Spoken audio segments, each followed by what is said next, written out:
What do a French painter, American schoolchildren, Charles Lindbergh, Tacitus, and Adolf Hitler all have in common?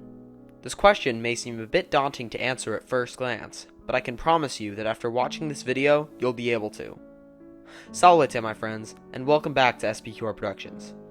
Today, we are going to be taking a look at one of the most fascinating and under-discussed pieces of 20th century European history that there is, Hitler's crazy obsession with the Roman Empire, and how it led the Nazis to dominate the globe in only a few short years.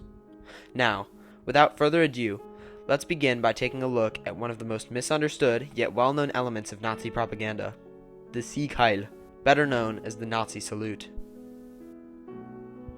Today, this notorious gesture is internationally recognized as a symbol of hate and anti-Semitism for obvious reasons. In fact, its connotation is so abhorred that in Germany, those who display the gesture publicly can face up to 3 years in prison.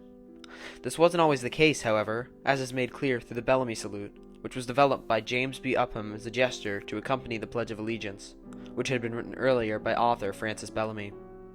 Here is a description of how to properly perform the salute from the period in which it was developed. At a signal from the principal, the pupils, in ordered ranks, hands to the side, face the flag. Another signal is given. Every pupil gives the flag the military salute, right hand lifted, palm downward, to a line with the forehead and close to it. Standing thus, all repeat together, slowly, I pledge allegiance to my flag and the republic for which it stands, one nation, indivisible, with liberty and justice for all. At the words, to my flag, the right hand is extended gracefully, palm upward, toward the flag, and remains in this gesture till the end of the affirmation, whereupon all hands immediately drop to the side. End quote. This sounds pretty similar to the Nazi salute, right? The thing is, it was actually created in 1892, which was just about 40 years before the Nazis even came into existence.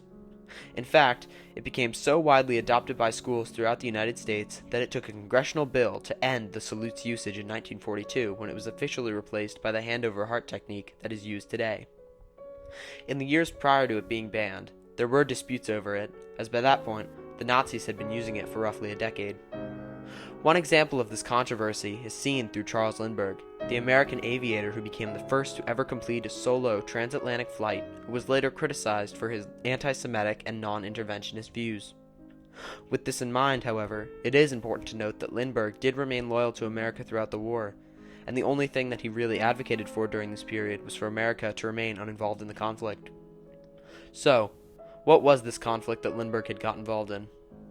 There are actually photos of Lindbergh where he appears to be doing the Nazi salute. However, they are actually pictures of him using the Bellamy salute. In his Pulitzer Prize-winning biography, Lindbergh, author A. Scott Berg explains that interventionist propagandists would photograph Lindbergh and other isolationists using this salute from an angle that left out the American flag, so it would be indistinguishable to observers from the Nazi salute. This led Lindbergh to be publicly ousted, and has continued to cause much historical debate among scholars. So, how did a gesture that was used by the Americans to express their patriotism turn into such a profound symbol of hatred? The answer to this can be found through none other than the Romans. Well, kind of. Both Hitler and Mussolini were said to have admired the Romans dearly, and there are many instances of how they used elements of Roman culture as propaganda pieces that were intended to push their messages of white superiority and the idea of a master race. This is exactly what the Sieg Heil was intended for, and even though it wasn't viewed by the Germans in the historical context that Hitler had intended, its influence was nevertheless great. The only problem with this narrative, however, is that it skips over the fact that the Roman salute was never actually Roman. Rather, it first appeared in Jacques-Louis David's neoclassical painting The Oath of the Herati Brothers, which depicts the Herati brothers saluting their father before they valiantly enter battle in order to save the city of Rome. It's an extremely important part of the neoclassical movement. However, it could be argued that it is more significant through its role in the creation and utilization of the Sieg Heil. More and more painters depicting the Romans during this period began portraying the gesture, despite the fact that it is not present in any Roman art nor any Roman literature. It was this that brought it to Hitler's attention in 1926, and from there became the gesture of hate that it is still known as today. There is definitely some irony in the fact that such a historical gesture is itself historically inaccurate, and it's interesting to think that in the midst of spreading misinformation, Hitler and the Nazis were themselves, to an extent, misinformed. The next thing that the Nazis took from the Romans that we will be discussing is actually Roman, not French neoclassicist. In fact, it is a piece of literature that was written by one of the most famous Romans of all time, the senator and historian Publius Cornelius Tacitus. The name of it is the Germania, and if you couldn't tell from the name, it is a work about the ancient peoples that occupied the region of Germania. In it, Tacitus describes the German as being, and I quote, virtuous, fearless, and heavily militarized, end quote, which happens to be exactly how Hitler wanted the Germans of the 1930s and 40s to be portrayed. In fact, it portrayed the Nazis' Aryan image so well that Heinrich Himmler added it to a Nazi collection of works of ancestral heritage, where it would remain as the only volume ever added. The usage of writings such as this reveal a much broader and more significant characteristic of how the Nazis viewed classical civilization, and the Romans in particular.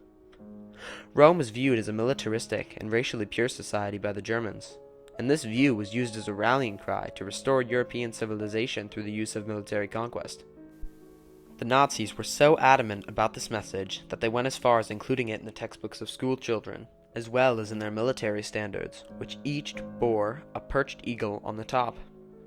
They were most commonly seen at Nazi propaganda rallies, where they were held by troops as a symbol of both the Germans' own military prowess, as well as that of their supposed ancestors.